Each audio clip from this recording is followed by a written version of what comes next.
The only thing bigger than Shaquille O'Neal at 7 feet 1 inch and 325 pounds during his playing career was his outlandish personality.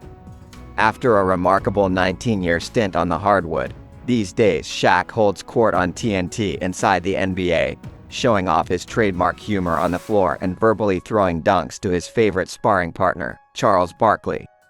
But long before he hung up his Shaqnosis sneakers in 2011 and got behind the commentary desk, the basketball legend and basketball standout had also created a big name for himself.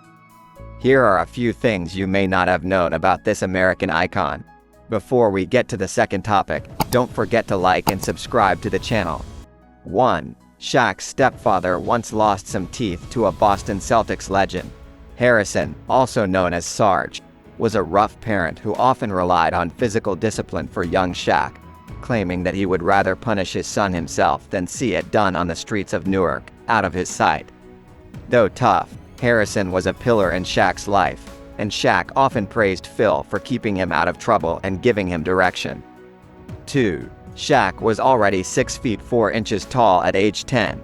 No one was more responsible for kids dropping out of youth basketball in the greater Newark area than Big Shaqtus in the mid-80s. In fact, Shaq remembers a rival father once storming the court and taking his son off the court mid-game, shouting, "He's not 10. Bulls ***, he's 10, he's going to be the best big man in the world." The man, though enraged, was not the least bit wrong. By age 13, Shaq had grown to 6 feet 6 inches and wore size 17 shoes. 3. The number on Shaq's jersey was inspired by an NBA legend with a twist. Harrison was responsible for Shaq taking his size and using it to score under the basket, rather than procrastinating and shying away from his obvious physical advantages. By his teenage years, Shaq Harrison had transferred to San Antonio with his family. Now a poised and confident player, Shaq led his high school team to a 68-1 record his junior and senior seasons. The school didn't have a number 33 jersey, so Shaq's attempts to honor Kareem Abdul-Jabbar, the pioneering NBA center, were thwarted. So his famous number 32 jersey was born. When he played at LSU, he managed 33 goals, but in his NBA rookie season in Orlando, veteran Terry Catledge refused to give up his 33 jersey, so Shaq went back to 32 for life for the remainder of his time with the Magic. 4. Rookie Shaq got sick from the smell of alcohol. Shaq immediately became an NBA favorite. Among his many accolades, he was named Rookie of the Year for the 1992-1993 season, and in his first 4 seasons he earned a starting spot in the All-Star game. But though the young Shaq was the new face of the game and the life of the party, at 21, he couldn't stand alcohol. "I can't even stand the smell of table wine," said his teammate Dennis Scott.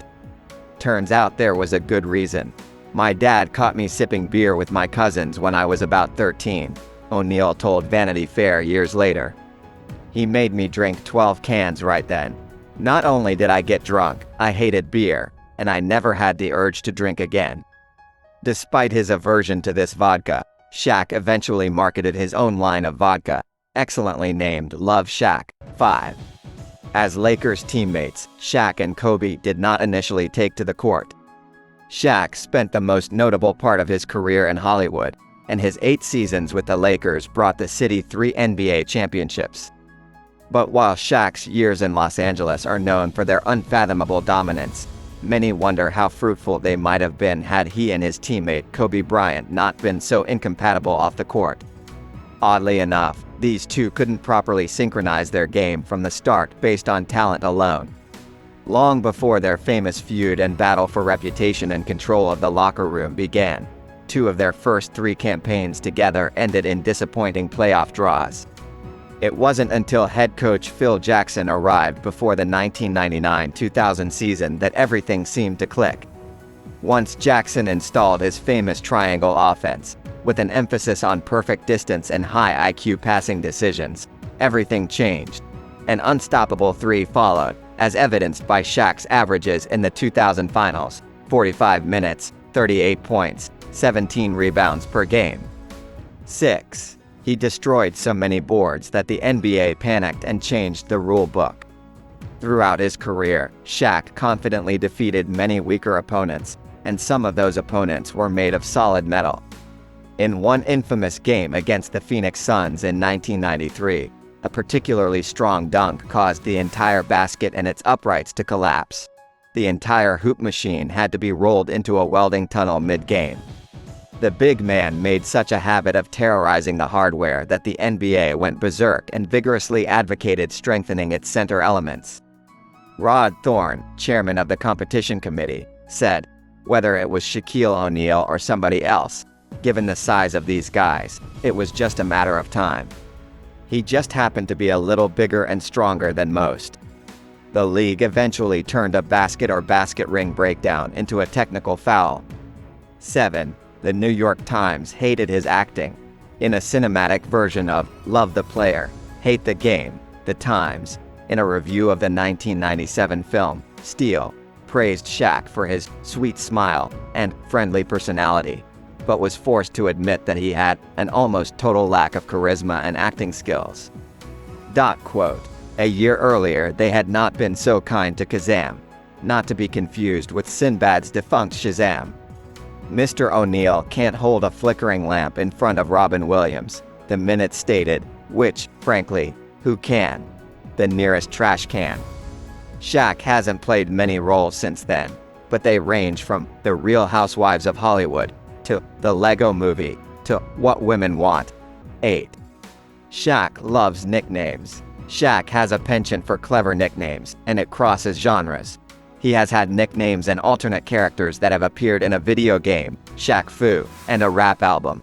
His early nickname, The Diesel, became Shaq Diesel, a 1993 rap album featuring Fife Dog. Other legendary nicknames include Big Aristotle, self-titled in 2000, and MDE, Most Dominant Ever, which he created after his second Lakers title. He named his pool at his former home in Miami Shacapulco. But Big Guy, that's another one, doesn't just give himself rugged aliases. He's the one who came up with the Big Foundation for San Antonio Spurs legend and regular Western Conference rival Tim Duncan early in his career, which has stood the test of time. 9. The Hack-a-Shaq technique was invented to stop Dennis Rodman. Blame it on former Dallas Mavericks coach Don Nelson. In an away game in December 1997 against the Chicago Bulls, Nelson asked rookie Bubba Wells to foul Rodman as many times as he could to send the poorly shooting worm to the line and steal a few things. Nelson's ingenious and incredibly annoying strategy worked.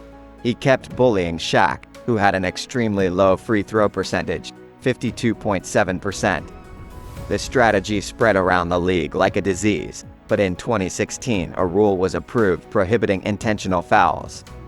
However, the term Hack-a-Shaq, brilliant. 10. Shaq has a large share in cyber sports. Call him the big controller. Shaq got into cyber sports early as an investor. In 2016, he joined Yankees veteran Alex Rodriguez and former Philly Jimmy Rollins as part of an ownership group that has a stake in NRG Gaming, a prominent organization of cyber athletes. Shaq is now the general manager of Kings Guard, a member of the Sacramento Kings in the official NBA 2K League, where rivals meet in NBA 2K, the league's outstanding basketball video game. And just in case you need a soundtrack for the game, Shaq has re-entered that space. He recently teamed up with DJ Nightmare and Lil Jon to create the EDM track, Bang, his first new single in 20 years.